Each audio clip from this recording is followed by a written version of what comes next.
experienced premenopause, working out is the best thing to do for yourself, because man, that stuff that throws you in a whirl. You're not sleeping, you're not eating, you're not like, or you're sleeping too much and you're eating too much, you're eating too little. There's just a lot of things that go into this whole menopausal thing, and quite frankly, it sucks. However, doing things the hard way has made my life easier. But I love working out. I work out Monday through Friday. I give myself the weekends off, and I work out with usually one person in particular, and it's Grow with Joe.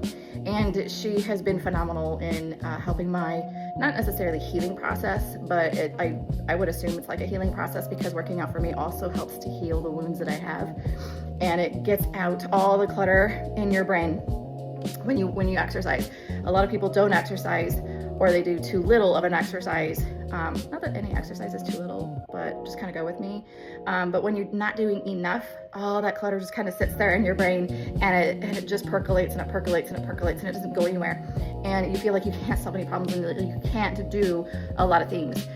When you exercise, 5 minutes, 10 minutes, 20 minutes, if you've got an hour, hey, props to you. It helps just kind of get that junk, for lack of a better word, out of the brain. It moves it through the system, and you're able to just kind of work it out of your body, or you're able to think a little more clearly. You're able to kind of solve a little more problems. The other thing I do in the mornings is I make my bed. I watched a video way long time ago, and it was, I think it was a naval officer, and he said, if you want to start doing the big things right, you got to do the little things right. And a little thing that anyone can do is make their bed. If you could get up in the morning and you make your bed, not just like throw the covers back on and it's like kind of, still messed up, but when you make your bed and it looks nice, as nice as you can get it, it helps you start your day with goal setting. I don't know what it does to the brain, but it does whatever for me. It helps me to set that goal for the remainder of my day, to get things done and things accomplished. There's been a couple times I hadn't made my bed, and I would walk upstairs and I'm like, oh, I just feel like I didn't get anything done. And when I would make my bed, it was like, I could do stuff now. And not every day is going to be a good day, but consistency, like Grow with Joe says, she says consistency is key. And I totally 100% back her on that statement. Consistency is key. When you're consistent with things, you're going to see results.